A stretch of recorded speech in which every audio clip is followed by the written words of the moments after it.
Look at these very impressive images from abroad. We're in Kyiv. This is the bombing, and it's probably a turning point in this war in 2026. Let's remember that it's been going on since 2022. And here, these absolutely stunning images of this great city of Kyiv. I believe it's a city of, you said, normally more than 3 million inhabitants. Right, it's in the city, but even bigger outside. And here, we're witnessing large-scale bombings. We'll go into detail in a few moments about the hundreds of drones that were used and the consequences. We've never seen images like this in Kyiv before. It shows Russia has reached a new level. What can be intercepted are both the Shahed kamikaze drones, with a 90% interception rate, and the traditional cruise missiles, with a 90% interception rate.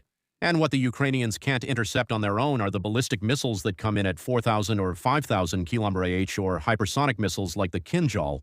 And for that, they absolutely need to have Western systems, the French system, and the American Patriot.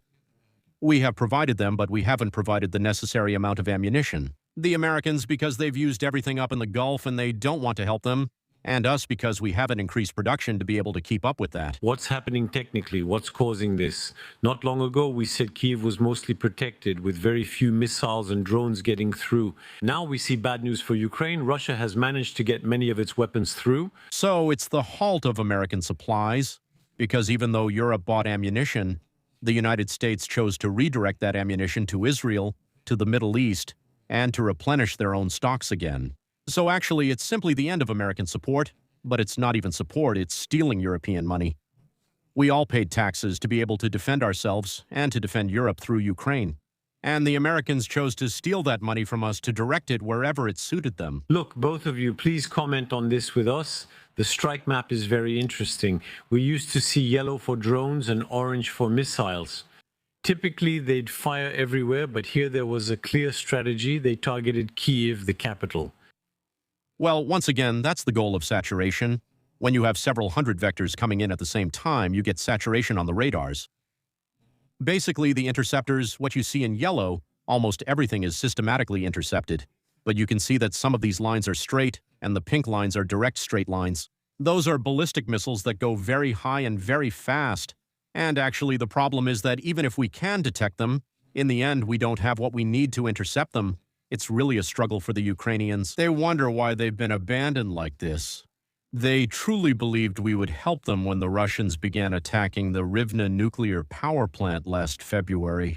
When the Russians destroyed the sarcophagus that, once again, we paid for at the plant, the former Chernobyl plant.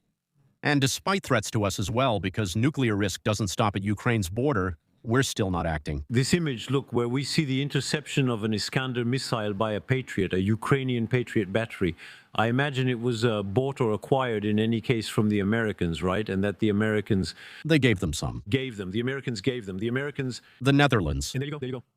Explain to us, General, what exactly we're seeing here.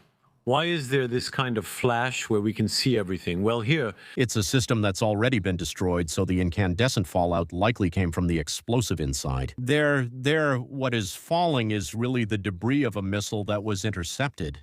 Other images, it's the F-16 from the 107th Air Squadron. We'll see it in a moment.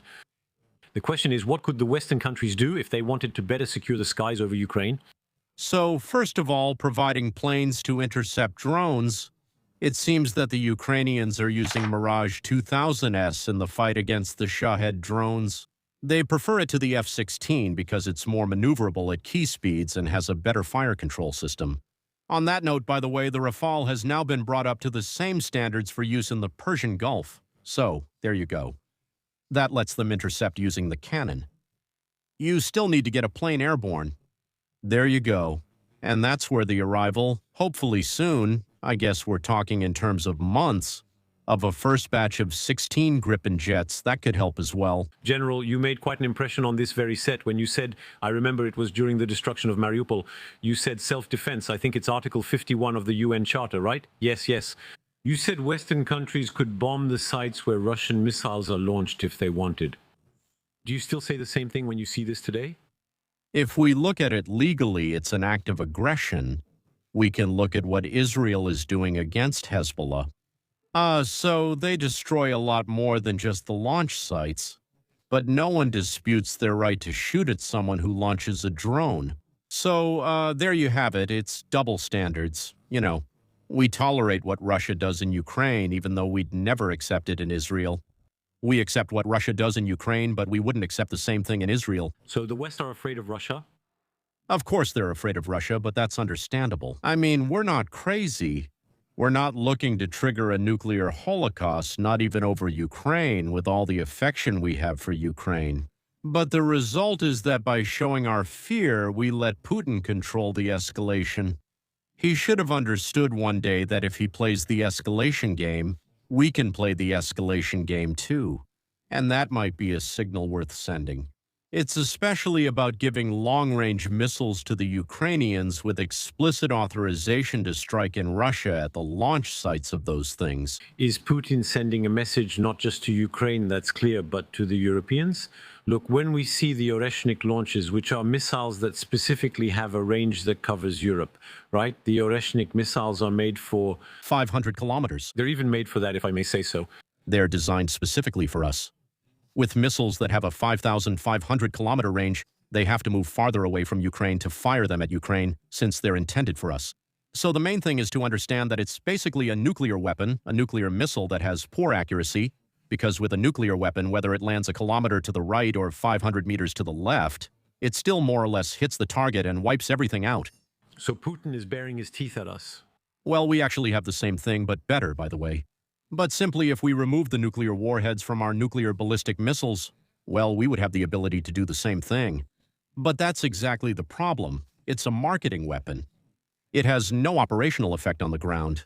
Each launch costs between $30 and $50 million, and when they fired it south of Kyiv, the result was the destruction of garages and agricultural facilities. Xavier Teitelman, you mentioned marketing, but my question is for both of you. Early in the war, people claimed we were exaggerating and the Russians wouldn't act. Today, France itself, Mandant, the chief of staff, says it's possible France could go to war with us in the coming years. This is now a serious threat. Well, after all, it's not like we did nothing. That's not true. We've done a lot to help Ukraine. But despite everything, we haven't done enough to convince Putin that it's a bad idea to keep putting pressure on us.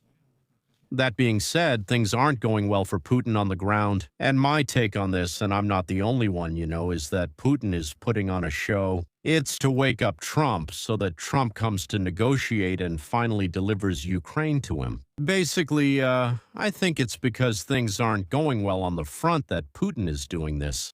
Sorry, but he can do that every night for 30 nights.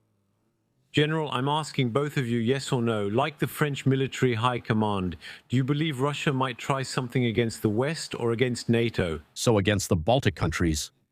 In particular, it would be much easier for the Russians today to cease fire in Ukraine and deploy 150,000 men to attack Estonia. Because clearly if they take Narva, at worst they lose 100,000 men, which happens every 100 days in Ukraine. And at best, well, we don't respond and then we collapse. So the political cost of managing to take Narva means that, on the other hand, we are in open war with Russia. Admiral Vangeli said, make no mistake, yes, Russia is having difficulties in the Donbass. But that's precisely because all of Ukraine's war effort is massively supported by all of Europe, by the immense, after all, wealth. Europe is no small thing. But elsewhere along the vast Iron Curtain from Finland to Bulgaria, there are many weak points. Yes, but Russia is also fragile. And so we're not in Putin's position, so I don't know what he considers to be in his interest. But the idea that he would attack elsewhere assumes that he stops his attack in Ukraine one way or another. Will his regime survive long enough to encourage him to go act foolish elsewhere? I have serious doubts. Would he see it as being in his interest? I doubt that too. Kaliningrad is fragile and vulnerable, so for me the solution if the Russians take Narva is that we take half of the Kaliningrad enclave, and then we say, all square, now let's talk. The United States seems to take it very seriously. Behind the theater, a bit of Trump sometimes, who has hidden it very well, that's the reality. The United States seems quite serious about the idea that deterrence against Russia needs to be increased, according to the Financial Times. There, American officials are showing openness to additional deployments beyond the current countries that already host nuclear-capable bombers.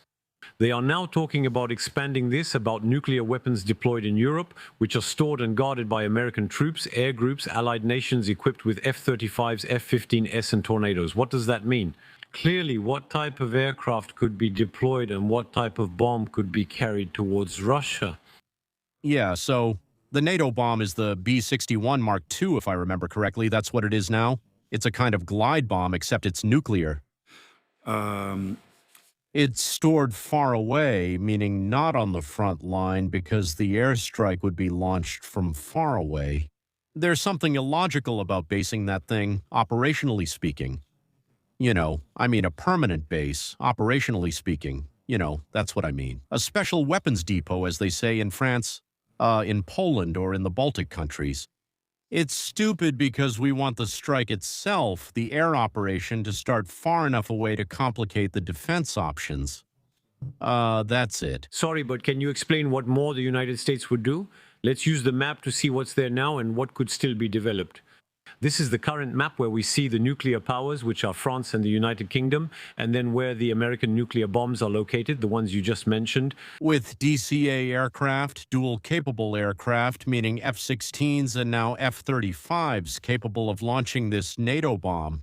If Americans want to do more, what exactly would they do? They'd do it the American way. They won't do it with those means.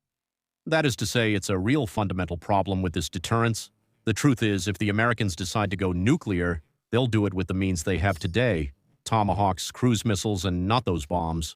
So actually, it's more like a racket on the countries to make them pay for American planes that are incapable of launching something that will never be used, rather than anything else. But still, it reassures the NATO member countries. It allows them to say, we are a nuclear alliance.